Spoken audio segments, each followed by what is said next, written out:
ஓம் ஸ்ரீ குருபியோ நமக. ஓம் ஸ்ரீ மகா பெரியவா சரணம். காலத்தால் வரக்கூடிய கஷ்டங்கள் எல்லாம் கஷ்டம் இல்லாமல் நம்ம கடந்து போகணும் அப்படின்னா நம்ம செய்ய வேண்டிய வழிபாடு பைரவர் வழிபாடு.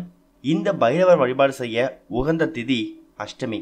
தேய்பிரை அஷ்டமி திதியில் நம்மளோட கஷ்டங்கள் கடன் சுமையெல்லாம் கரைந்து போகணும்னு வேண்டிக்கலாம்.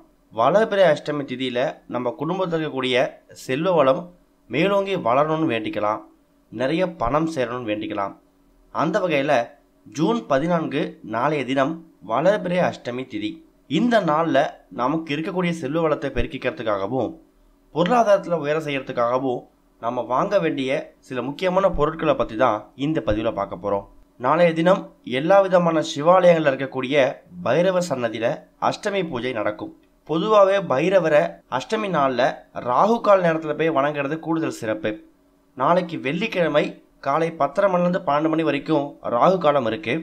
அந்த நேரத்தில் நீங்கள் பைரவரை வழிபடலாம். பைரவரை வழிபட்டுட்டு 12 மணிக்கு மேலே மதியம் 1 மணிக்குள்ளே, அப்படி இல்லைனா மாலையில் ஒரு 6:30 மணிலேருந்து 8 மணி வரைக்கும் இந்த 2 நேரத்தில் ஏதாவது ஒரு நேரத்தை நீங்கள் தேர்ந்தெடுத்து இப்போ சொல்லக்கூடிய பொருட்களை வாங்குங்க.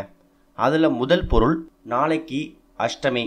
அஷ்டமி அப்படின்னு சொன்னாலே பைரவருக்கு உகந்த பொருட்களில் ஒரு பொருள் மிளகு.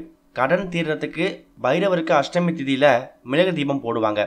அப்பேற்பட்ட சக்தி வாய்ந்த மிளகை ஒரு 10 ரூபாய் கொடுத்தாவது நாளைய தினம் வாங்கிறதுக்கு முயற்சி பண்ணுங்க.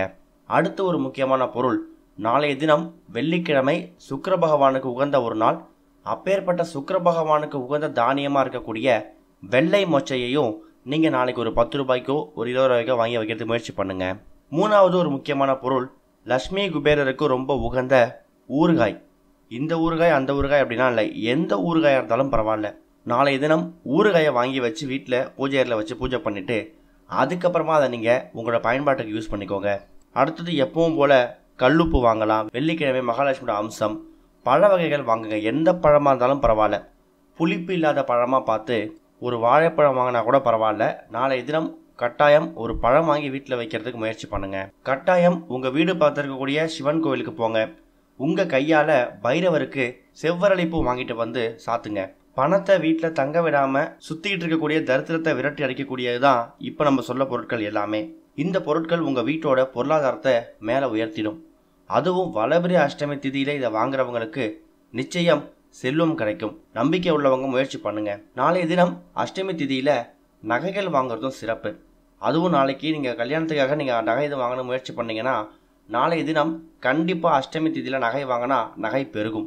எதிரிகள் தொல்லை அதிகமாக இருக்குது, பயம் இருக்குது, தேவையில்லாத பதட்டம் இருக்குது அப்படின்னு நினைக்கிறவங்க காவல் தெய்வமாக இருக்கக்கூடிய பைரவரை வணங்குங்க. கூடிய சீக்கிரம் அப்பேற்பட்ட குழப்பங்களும் பதட்டங்களும் உங்களை விட்டு விலகும். ஓம் ஸ்ரீ குருபியோ நமக. ஓம் ஸ்ரீ மகா பெரியவா சரணம்.